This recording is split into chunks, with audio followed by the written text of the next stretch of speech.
तो चलें अब आपको वेद से फिर एक दो रेफरेंस दिखाते हैं कि माल लूटना वेद के अंदर, उसके लिए लड़ना, धोखा देना, जंग लड़ना माल लूटने के लिए कैसे बताया गया।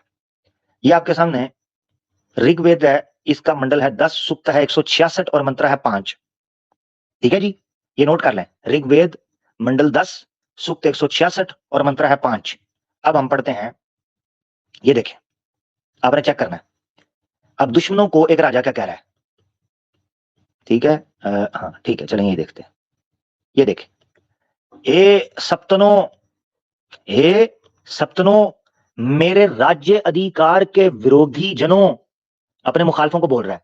अब तुम्हारा योग अर्थात राज्य से, अब देखना जरा, एक राजा है, राजा के मुखालिफ हैं, राजा अपने मुखालिफों को कैसे डील कर रहा है, अपने ओपोनेंट्स को कैसे डील कर रहा है वेद के अंदर, ये आपने नोट करना जरा तवज्जो से सुने। तुम्हारे योग अर्थात राज्य से मासिक व वार्षिक लाभ। यहां पर राजा बता रहा है कि जो मेरे अधिकारी यानी मेरे ओपोजिशन है ना, जो मेरे खिलाफ उठ रहे हैं, मैं उन लोगों को या मंथली या महीने का जो मैं सपोर्ट यहां से दे रहा था ना, लाभ, वो मैं बंद करता हूं।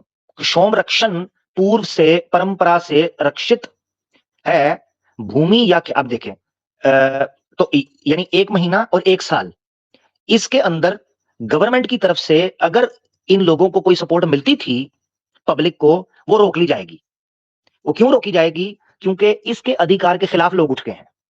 जब उसके अधिकार के खिलाफ उठेंगे तो वो उनके माल के साथ क्या करेगा, ये आपने देखना है। रक्षित है भूमि या खेत, लैंड आ गया, जमीन, भूमि या खेत का धन या दोनों, भूमि या खेत का धन या दोनों, मैं राष्ट्रीयकरण की नीति से स्वायत्त कर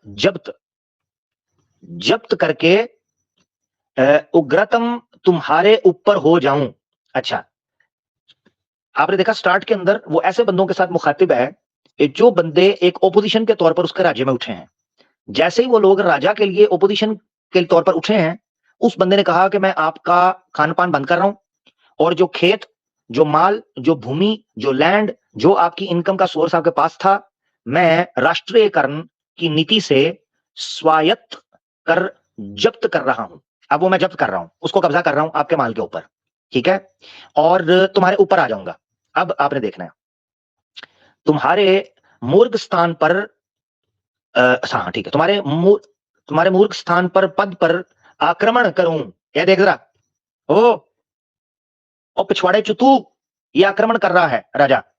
अभी ये बोल रहा था नहीं, वो तो अपने डिफेंस के अंदर बात करेगा, वो किसी के लैंड के ऊपर, किसी के खेत के ऊपर, किसी की जमीन के ऊपर, किसी के घर के ऊपर तो आक्रमण नहीं करता, ये वेद कह रहा है। अच्छा, सो तुम्हारे मूर्ख स्थान पर पद पर आक्रमण करूं, छीन, ये देखे, करूं, छीन लूं, ये तुम्हारा माल छीन लूं, तुम लोग मेरे पाद तल से, पैरों के नीचे से, तुम लोग जो के दुश्मन हैं, मेरे पाद तल से, पैरों के नीचे से, मैं पैरों के नीचे तुम्हें दबाऊंगा। ये जंग लड़ी जा रही है अपने ओपोजिशन से, उनका माल लूटा जा रहा है और उनको कुचला जा रहा है। मेंढकों के समान जलशाया से बोलो प्रार्थना। सॉरी, अब क्योंकि मैं बहुत ज्यादा, अगर मैं जूम ओपन कर दूंगा तो आपको नजर नहीं आएगा। ये देखिए, अगर ऐसे कर दूंगा तो शायद आपको नजर ना आए, या फिर ऐसे कर देता हूं, पढ़ने में मेरे लिए आसानी है, तेजी से मुझे बार बार उसको करना पड़ा है। जिसने पढ़ना होगा वो रोककर सुकून से पढ़ लेगा। अच्छा, वो कहता, तुम लोग मेरे पातल से, पैरों के नीचे से, मेंढकों के समान जलशाया से बोलो प्रार्थना करो, मेरे गुण गाओ। मेंढक जल से अर्थात जल में रक्षा मानते हुए ऊंचे बोलते हैं, उसी भांति मेरे अधीनत्व को इच्छा से स्वीकार नहीं, तो बल से ही मेरे पैरों के नीचे देश में तुम लोग ऊंचे बोलोगे, रोवोगे। मेंढक के जैसे जल के बिना रोते हैं, वैसे मेरे आश्रय को छोड़ करके दंड भोगोगे। अच्छा करो, पता क्या बात की जा रही है? सनातन धर्म में राजा अपने विरुद्ध उठने वाली कुव्वतों को, पावर्स को कुचलने के लिए उनका लैंड पर कब्जा कर रहा है, उनका माल छीन रहा है, उनके खेत छीन रहा है, उनके धन छीन रहा है, न सिर्फ ये कि उनका माल छीनता, बल्कि उनको कुचलता है, मारता है, पीटता है, और उनको कहता है मेरे पांव के नीचे ऐसे रहो जैसे मेंढक होते हैं, मेंढकों के सम्मान। फिर कहता है मेंढक जिस तरह पानी के अंदर बोता गुटर गुटर करते हैं ना, शोर डालते हैं, ऐसे ही तुम मेरे पांव के नीचे शोर डालो, माफिया मांगो, रो, चाहे तुम्हें ये चीज पसंद आए या ना पसंद आए। तो मेरे देश के अंदर रहना है तो मैं तुम्हें तोड़कर तुम्हारे माल पर कब्जा कर कर और तुम्हें दबा कर रहूंगा, ये वो बोल रहा है। वैसे मेरे आश्रय को छोड़ करके दंड भोगोगे, अगर तुम मेरे से हट जाओगे तो मेरा माल लूट लूंगा और तुम्हें दंड दूंगा। यहां आप देख सकते हैं इसका भावार्थ तेजी से, बल्कि इसको भी आउट जूम ही रहने देता हूं, जिसने देखना वो जूम कर लेगा।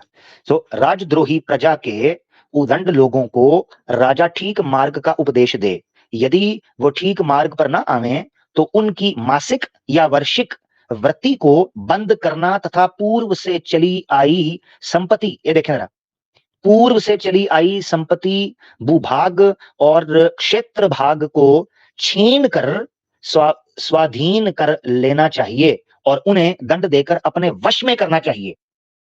यहां भी जंग का इंटरनली एक तरीका यह बताया जा रहा है कि लोगों के माल पर कब्जा करना है, उनके पूर्व से चली आई संपत्ति, भूभाग और क्षत्र भाग को छीन कर स्वाधीन कर लेना है और उनको दंड देकर अपने वश में कर रखना है, ये बात की जा रही है।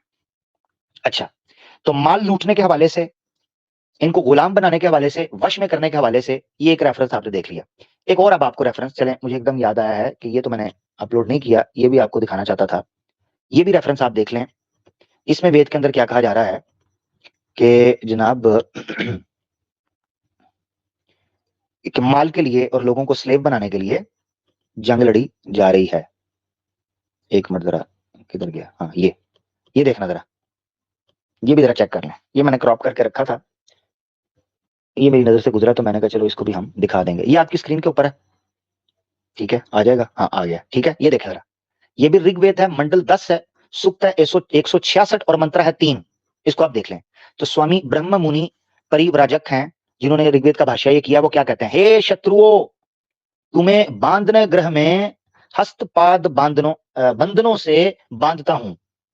सो दोनों धनुष कोटियों को जैसे डोरी से बांधते हैं, यानी जिस तरह वो होता है ना, क्या उसको बोलते हैं, वो जो बो होती है एरो के लिए, तीर फेंकने के लिए बो होती है, उस कमान को जिस तरीके से रस्सी से दोनों सिरों से बांध कर टाइट किया होता है ना, कहता है ऐसे तुम्हें बांध दूंगा मैं, शत्रुओं को बोलता है वो, बांधता हूं। अच्छा, आगे आखिर में वो देखें, वो कहते हैं, चले भावार्थ पहले पढ़ ले, फिर मैं आपको ऊपर से लेके चलूंगा कि वो क्या बेसिकली बैकग्राउंड में वो क्या कहता है। भावार्थ में कहता है, शत्रु जब पकड़ लिए जावे, ये नीचे वाला हाईलाइटेड जो है, शत्रु जब पकड़ लिए जावे तो उन्हें बंदी घर में हाथ पैरों से बांध कर रखा जावे और फिर उन्हें अपने अनुकूल बनाया जावे। धनुष कह लें, कमान कह लें, या तीर कमान जो बो होती है। अच्छा, यहां आपने देखना है कि जंग के अंदर बंदी बनाया जा रहा है, स्लेव बनाया जा रहा है, बल्कि यहां तक कहा जा रहा है कि उनके हाथों पैरों को बांध कर बंदी घर के अंदर रखना है, और फिर यहां तक कहा जा रहा है कि उनको अपने अनुकूल बनाया जावे। यहां बनाया जावे को मैंने ग्रीन हाईलाइट किसी वजह से किया है, उसके पीछे रीजन ये है कि ये कहा जा रहा है कि उनको पहले बांधा जा रहा है जोर जबरदस्ती, उनको प्रिजन में डाला जा रहा है, गुलाम बनाया जा रहा है, और उसके बाद उनको अपने अनुकूल कहा जा रहा है कि बनाना है हाथ पैर बांध के। तो क्या मतलब है, गन पॉइंट के ऊपर, तो अपने अनुकूल, अनुकूल बोलते हैं ब्रेन वॉश करना, अनुकूल बोलते हैं आसान लफ्जों के अंदर अपने मुताबिक बनाना, किसी को टेम करना, ठीक है, या अनुकूल बोलते हैं किसी को कन्विंस कर लेना अपने नैरेटिव के ऊपर, ये भी बोल लेते हैं। तो इसका मतलब ये है कि जब कोई स्लेव पकड़ा जाएगा जंग के अंदर, उसको ये बांध कर बंदी घर के अंदर डालेंगे, उसको गन पॉइंट के ऊपर ही अपने साथ अनुकूल बनाया जावे। ये पॉइंट है जिसको आपने समझना है। स्लेवरी के हवाले से एक ये रेफरेंस भी था जो वेद के अंदर से है, मनुस्मृति वगैरह में नहीं है, ये वेद के अंदर से मैं आपको दिखा रहा हूं, जिससे आपको पता चलेगा कि कैसे बनाना है। चले, एक और प्रार्थना भी थी जिसका मैंने एक बार जिक्र किया था, ये भी आर्य समाजियों की प्रार्थना है, इसको भी मैं मेंशन कर ही देता हूँ यहाँ भी, फिर मैं एक और रेफरेंस आपको दिखाऊंगा। हाँ, ये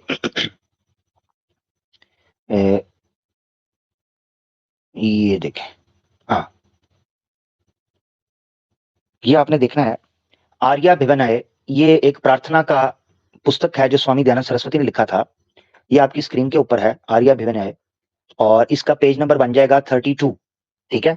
यहां पर लिखा हुआ है, प्रार्थना की जा रही है, और यहां याद रखें ये वेदों की प्रार्थना है, ठीक है, वेदों की प्रार्थना है। इसमें क्या कहा जा रहा है कि दुश्मन जब शत्रु पकड़ा जाए ना जंग के अंदर, तो उसके साथ 3 काम हम कर सकते हैं।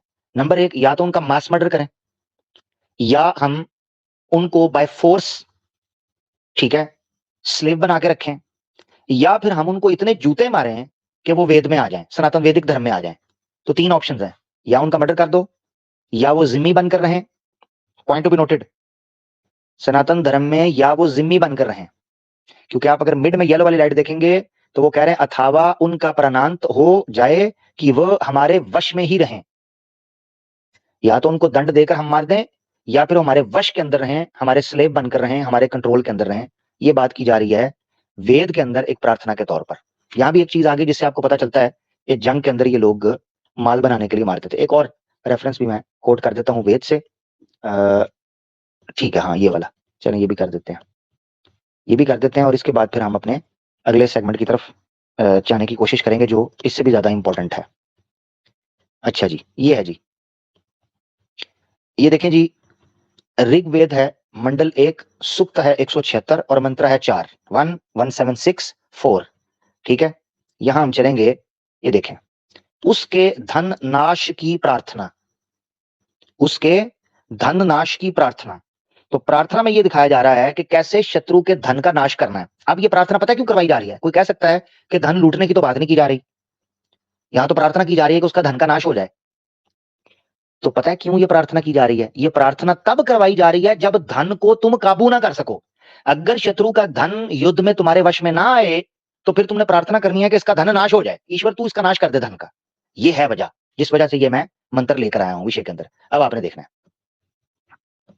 हाँ यहाँ पर, तो मैं इसको जूम इतना रखूंगा ताकि मुझे इधर उधर ना करना पड़े और मैं जितना पढ़ सकूं उतना पढ़ दूं।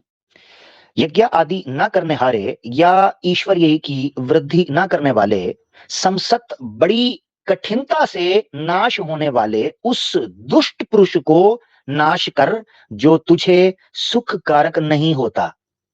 ठीक है, हमें उसका धन प्रदान कर। क्या किया? अधर्मी आदमी है, शत्रु है, ठीक है, ओपोनेंट है, और वो काबू नहीं आ रहा। तो अब क्या करना है?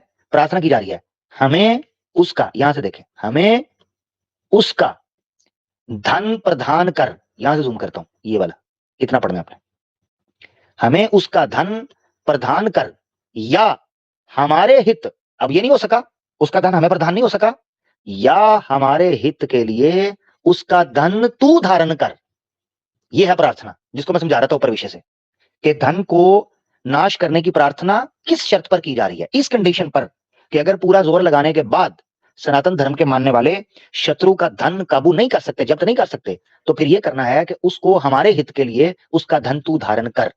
ठीक है, अब वो कहेंगे कि सूर्य के सम्मान विद्वान पुरुष ही उस धन को प्राप्त करें, अथवा जो सूर्य के सम्मान तेजस्वी होकर ईश्वरीय को धारण करते हैं परंतु वो यज्ञ नहीं करते, वो तुझे सुखदायक ना हो, तो उस दुष्ट पुरुष को दंड देकर उसका समस्त धन हर उसका धन लूट ले, हम प्रजाओं की निमित्त लगा।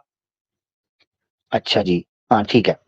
तो यहां से भी आपको एक वेद से पता चलता है कि जितने भी युद्ध के और शत्रुता के और क्रोध के आपको प्रमाण नजर आते हैं वेद के अंदर, उसके साथ धन जुड़ा हुआ है। अभी मैंने ये सिर्फ चंद मिसालें दी हैं बेसिक, दर्जनों इस तरह की मिसालें हैं कि उसके अंदर शत्रु की औषधियों तबाह करने की प्रार्थना की गई है, इसी तरीके से शत्रुओं के नगरों को नष्ट करने की प्रार्थना की गई है, इसी तरीके से मनुस्मृति के अंदर दरख्तों को काटने की, पानी को जाया करने की, जानवरों को मारने की, चारों को जलाने की, ये सारी चीजें की गई हैं, जिससे आपको पता चलता है कि इन लोगों का जो अपना था युद्ध करने का जो नियम था उसके अंदर यह था कि अगले शत्रु की माल को लूटना है। जैसा मैंने आपको बताया कि युद्ध को महाधन, सहस्त्र प्रधन, महाधन क्यों कहते थे? ये निघंटू के अंदर लिखा है कि महाधन संग्राम को महाधन बोला जाता था क्योंकि उससे धन पदार्थ प्राप्त होते थे। ठीक है, तो यहां हम एक सेगमेंट क्लियर कर चुके हैं। अब हम इसकी वीडियो की तरफ आगे चलते हैं जहां इसने बात की है सेक्स स्लेवरी की, और कहा है कि क्या औरत के साथ हिंदू धर्म के अंदर अलाउ था कि जब आपने कोई लोंडी काबू कर लिया है तो आप उसके साथ सेक्स कर सकते हैं। तो गोया लोंडीबाजी के ऊपर हम डिस्कस करने लगे हैं सनातन धर्म के हवाले से, बेसिक चीजें हम डिस्कस करेंगे। ले जी, सुनते हैं क्या कहते हैं। तो इसी मनुस्मृति के इस श्लोक को नहीं पढ़ पाती हैं जो मैं भी बोलने जा रहा हूं, को अपने पास बुलावे तो उनका धन जब्त कर लिया जाए, उनकी प्रॉपर्टी को कॉन्फिस्केट कर लेना है। अगर कोई अब आपने ये चीज समझनी है। यहां पर जो इसने प्रमाण दिया है वहां एक डंडी मारी है। वो डंडी ये है कि नंबर 1, एक तो शास्त्र, जारी बात है, धर्मशास्त्र नहीं है, अर्थशास्त्र है, वो तो मैं आपको बेसमझा चुका हूं, वो आपने समझ लिया। यहां ब्लंडर ये है कि यहां जिस दंड की बात की जा रही है ना, वो दंड है कि किसी पुरुष दास के या किसी महिला दासी के साथ अन्याय करना, इस सूरत में कि उनको नीच दिखाया जा रहा हो। मिसाल के तौर पर मैं आपको समझाता हूं, ये कॉन्टेक्स्ट समझाऊंगा मैं। यहां भी किसी जगह पर भी नहीं लिखा हुआ इस कॉन्टेक्स्ट के अंदर कि उनके साथ आप सेक्स नहीं कर सकते, ये नहीं लिखा हुआ। ये जो इसने कोट किया, जितना इसने कोट किया वहां भी नहीं लिखा हुआ, सिर्फ ये लिखा हुआ। वो होता क्या था, इसको समझना जरा। अर्थशास्त्र में या उस समय के ऊपर होता यह था कि जैसे सनातन धर्म के अंदर जो स्लेव्स होती थी, दासियां होती थी, उनको नंगा रखा जाता था। जो ऊपर का भाग है स्तन का, इसको नंगा कर दिया जाता था। और उनको नगन, जो ये आपकी नगन अवस्था है, इस नगन अवस्था के अंदर उनको लोगों के सामने पब्लिकली लाया जाता था। यानी मिसाल के तौर पर को मालिक है जिसकी एक दासी है, वो घर में बैठा हुआ है, उसके कुछ गेस्ट आए हुए हैं, दोस्त आए हुए हैं, तो उसके सामने दासी नंगी आ जाती या उसको नंगा फिराता। तो ये चीज जो थी अर्थशास्त्र में, इसको दंडनीय कहा गया है। इस उल्लू के पट्टे ने ये सीन बनाया कि गोया ये माना जा रहा है, क्योंकि यहां ट्रांसलेशन के अंदर डंडी मारी है। ये संस्कृत के अंदर मुझे एक चैलेंज है, किसी जगह से दिखाए कि यहां ये कहा गया हो कि जनाब, यानी जिस कॉन्टेक्स्ट के अंदर मैं बात कर रहा हूं, कि ये कहा गया हो कि भाई उस लड़की को आपने इसलिए नंगा नहीं करना कि आप उसके साथ सेक्स कर सको, बल्कि इसलिए कहा जा रहा है कि आपने उनको नंगा रख के उनका अपमान नहीं करना, कि आप उनको नंगा ले लेके लोगों के बीच में घूमो या उनके सामने ये हरकत करो कि उनको नंगा करो। ठीक है, ये आपने समझना है। तो ये इंपॉर्टेंट फर्क है, वो मैं आपको समझाता हूं। अब आपने देखना उसके पीछे रीजन क्या है। मैं बुक शेयर करता हूं, चले रुके। तो पहले हम चलेंगे अर्थशास्त्र के, इसकी ये तो हिंदी होगी ना, हिंदी में दिखाता हूं आपको। अगर अभी हाँ, ठीक है। अच्छा जी, एक मिनट, इसमें हम आपको लेकर चलेंगे ताकि आपको एक ट्रांसलेशन मैं दिखाऊं, जिससे आपको पता चलेगा कि यहां इसने डंडी मारी गई है। ठीक है, और भी कई सवाल उठेंगे इसके ऊपर, मगर वो मैं आपको भी दिखा दूं, रुकें जरा।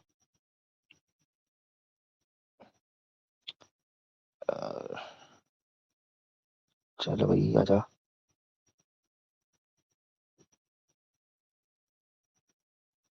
असल में ना, हाँ, रिगार्डिंग स्लेव्स एंड, ठीक है। ये देखना आपने, ये मैं शेयर करता हूं। अब ये आपने एक चीज देखी है, ठीक है। मैं आपके सामने एक दूसरे एडिशन की ट्रांसलेशन रखता हूं, जिसमें, और ये भी किया सनातनी ने, यानी हिंदू ने किया। ये देखें, मैं शेयर कर रहा हूं इंग्लिश के अंदर ना, तो उसमें आपको पता चलेगा जो पॉइंट मैं रख रहा था। ये देखें, ठीक है। एक कौटिल्य अर्थशास्त्र है, पहले मैं आपको ऊपर से बुक दिखा देता हूं। ये देखें, ठीक है। इसके बाद किसने की है? क्षमा शास्त्री ने, ठीक है। ट्रांसलेटेड टू इंग्लिश बाय क्षमा शास्त्री। और ये आप देख सकते हैं, इसमें हम चले जाएंगे पेज नंबर 262 के ऊपर, जहां स्लेव्स के अधिकार के ऊपर बात की जा रही है। ठीक है, तो जो इसने पढ़ा ना, यहां वो जुमला बेसिकली बयान हुआ है 261 पेज के ऊपर। ये देखना, employing a slave to carry the dead or to sweep ordure urine or the leaves of food. ये देखें, कीपिंग अ स्लेव नेकेड, बस ये जुमला है। अभी मैं आपको संस्कृत में दिखाऊंगा। कीपिंग अ स्लेव नेकेड, ये ट्रांसलेशन बेसिकली इसलिए बाद में की गई थी चेंज करके, ताकि ये कवर किया जा सके जो ये ड्रामा कर रहे हैं अर्थशास्त्र के साथ। जबकि मैं आपको बता दूं, अर्थशास्त्र पेश करने का अधिकार इसके पास कोई भी नहीं है। क्यों नहीं है मैं बता चुका हूं, क्योंकि धर्मशास्त्र नहीं है।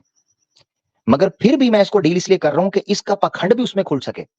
और मैं कोशिश करूंगा, मैंने रुचिका शर्मा को टैग भी किया, मैं कोशिश करूंगा उसको मैं ये भेजूं ताकि वो इनका और नंगा करे जरा। बाकी है वो मुसलमान कोई नहीं है, वो इस्लाम के बारे में भी इतराज उठाती है, मगर क्योंकि इनको लगती है मिर्ची, तो मैं उन्होंने फिर भेजांगा थोड़ा कुछ खट्टा मीठा, ठीक है ना, ताकि वो इन्होंने जरा तीली और लगे। अच्छा, तो कीपिंग अ स्लेव नेकेड से मुराद ये है कि बुरा माना जाता था अर्थशास्त्र के अनुसार इस चीज को कि आप अपने स्लेव को नेकेड रखें, नंगा फिराएं। जिस तरह तस्वीरें मिलती हैं आज भी कि जिस वक्त औरतों के ऊपर दासी के तौर पर या निचली जाति होने के तौर पर उनके ऊपर ब्रेस्ट टैक्स लगता था कि आपने अपने आप को कवर नहीं करना, वस्त्र नहीं ऊपर डालने, ठीक है ना, तो उनको कवर करने से रोका जाता था इस चीज के ऊपर, ताकि उनको टैक्स लगाया जा सके और उनको नंगा रखा जा सके इस चीज को। ये देखो, और हर्टिंग और अब्यूजिंग हिम, ये आपको समझ आ गया। अच्छा, और violating the chastity of a female slave shall cause the forfeiture of the value paid for him or her। अब यहां आपने एक नुकता समझना अर्थशास्त्र के अनुसार।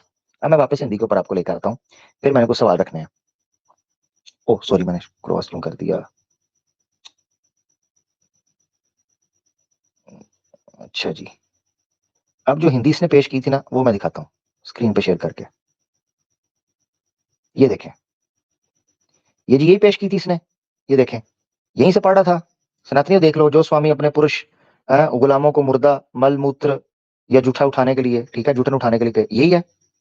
इसको हम पहले शुरू से ले जाते हैं ताकि मैं बुक को कवर करूं। ये देखें जी, ये कौटिल्य का अर्थशास्त्र है, यही दिखाई थी ना तूने पिछवाड़े, यही थी, 390 पेज पे गया था ना तू।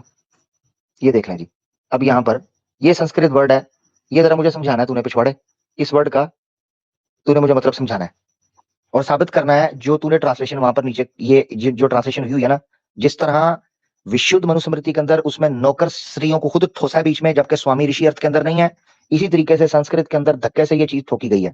तो मुझे बताना कि जरा उसको कैसे सेट करोगे। अब देखना है हमने क्या बात होती है। यहां मैंने आपको बताया था अर्थशास्त्र खोलकर भी अपने आप को नंगा कर गया, क्योंकि अब जो प्रमाण पेश किया है उसको ऑन करना पड़ेगा। तो सुनता जा जरा। अब देखें, जो स्वामी यानी मालिक अपने पुरुष गुलामों को यानी मर्द स्लेव बन सकते हैं, ठीक है, ये मान गए। महिला गुलाम, लौंडियां, सनातन धर्म के अंदर लौंडियां भी आ गई और लौंडे भी आ गए। सो बेसिकली सनातन धर्म में लौंडीबाजी अलाउड है। यहां से हम शुरू हो गए, ठीक है जी। अब आपने आना है जहां मैं आपको बताने लगा हूं, ये देखें जी।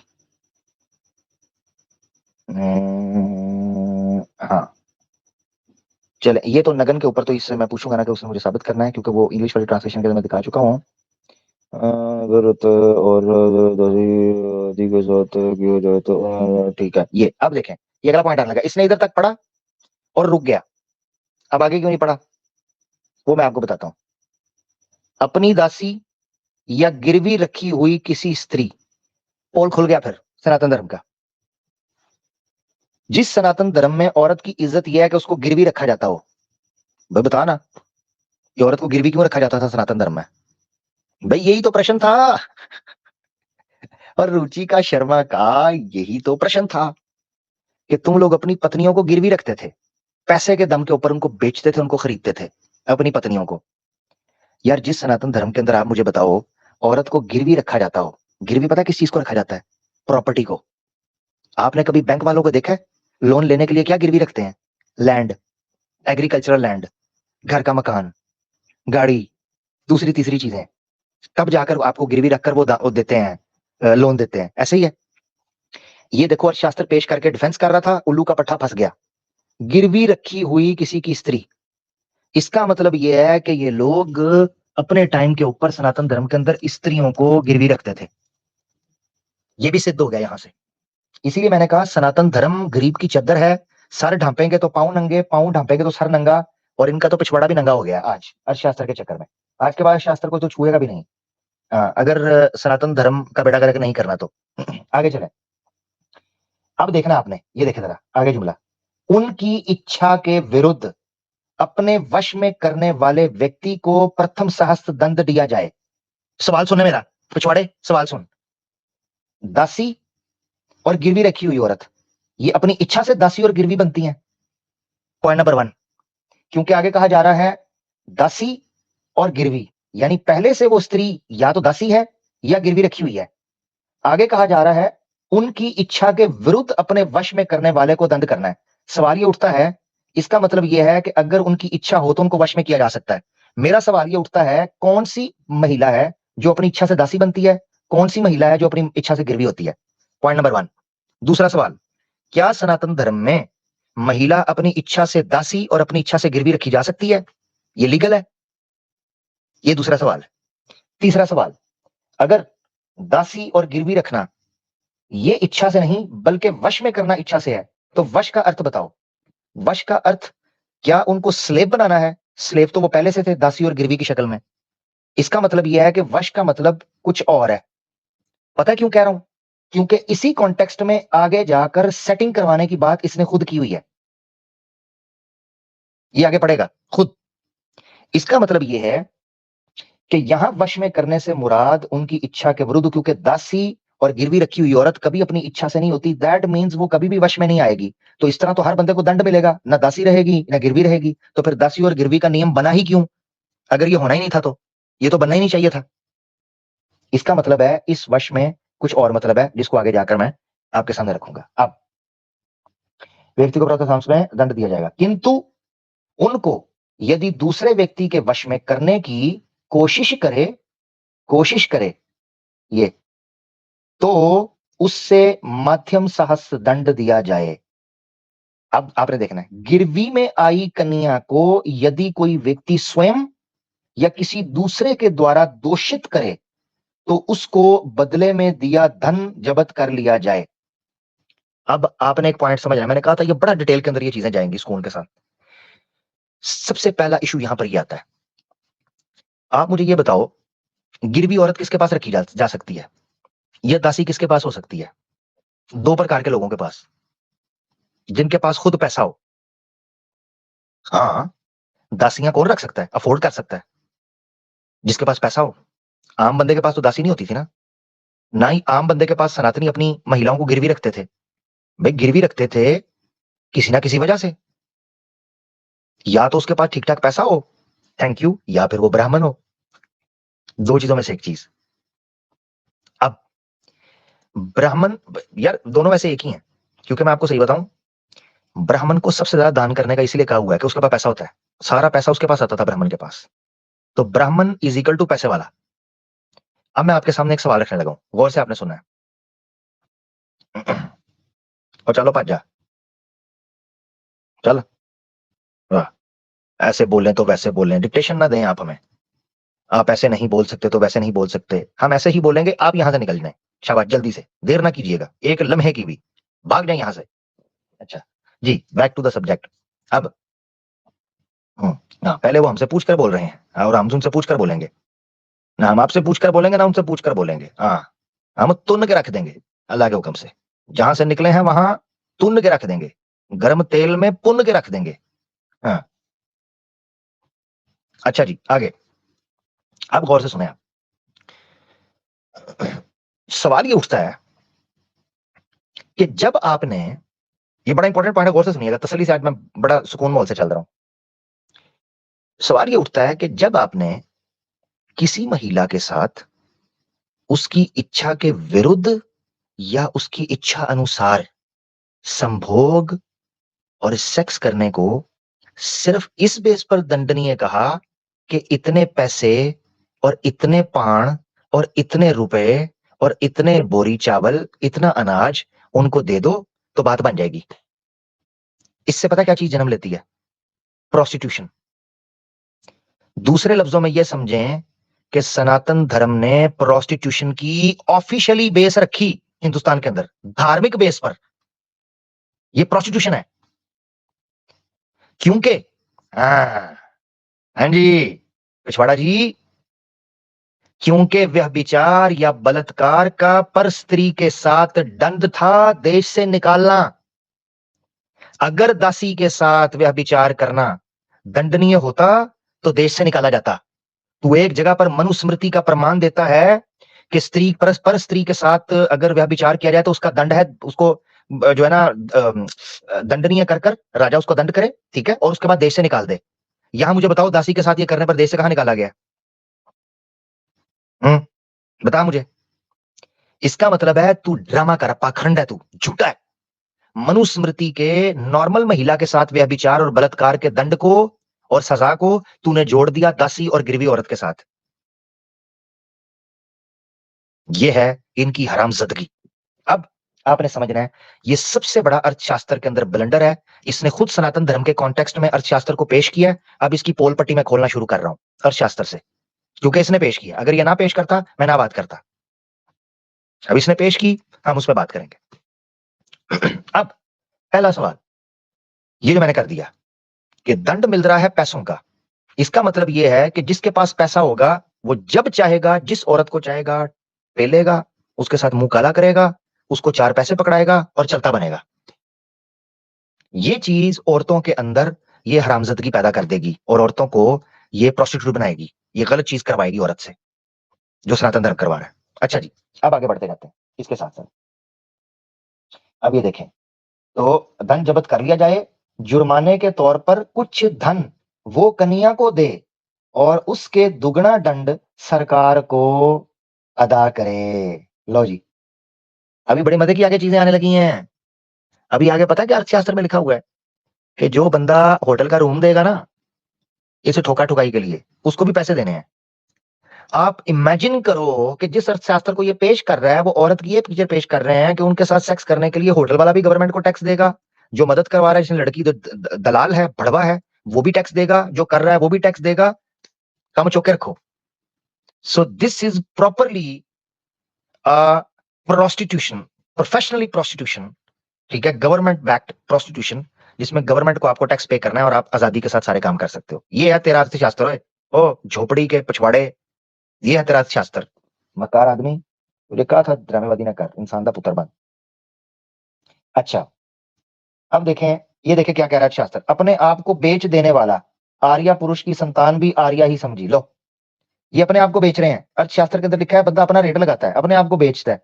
लो, गिरवी रख रहा है अपने आप को। ये देखे लिखा है, अपने आप को बेच देने वाले आर्या पुरुष की संतान भी आर्या ही होगी। लो आर्या समाजियो, तुम्हें मार्केट के अंदर तुम्हारा सौदा 5-5 रुपए का मैंने पहले कर दिया था। 5-5 रुपए, 5-5 रुपए। आर्या समाजी बेगैरत 5-5 रुपए। लो जी, बेच दिया आर्या समाजी, अर्थशास्त्र में भी बेच दिया। ठीक है, अब आगे पढ़ते जाए। अब इसकी पोल पट्टी खुलने लगी है। लो जी, देख जरा, ढीले फाड़, देखो जी, पेज देख ले जरा, 393। ठीक है जी, 393। ये देखें, दास और श्रभिक संबंधी नियम। अच्छा जी, ये देखें क्या लिखा हुआ है अर्थशास्त्र में। यदि, ओ यदि दया, ओ पिछवाड़े, यदि, देख जरा, यदि स्वामी द्वारा अपनी दासी में संतान पैदा हो, अब ये टोरेंट से तो डाउनलोड नहीं होगी। जब तक स्वामी साहब दासी जी को उईवा नहीं करवाते तब तक संतान तो पैदा होने से रही। हाँ जी, तुम्हारा अर्थशास्त्र बता रहा है।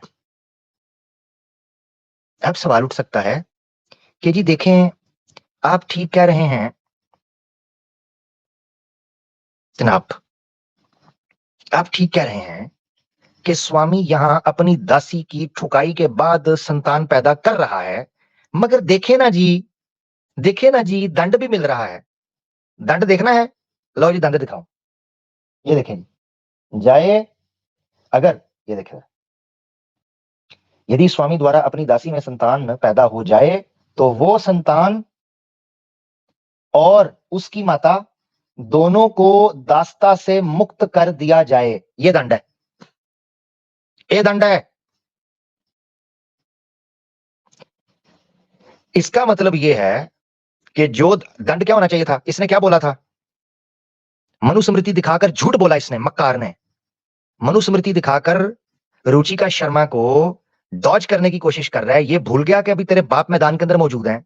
वहां मनुस्मृति दिखाता है कि अगर पर स्त्री के साथ व्यभिचार कर लिया जाए तो देश से निकाल दें। हमारे यहाँ ये चूंकि सोफिस्टिकेशन चेक करो, हमारे यहाँ चूंकि ये होता नहीं था ना, इसीलिए हमें लिखना नहीं पड़ा।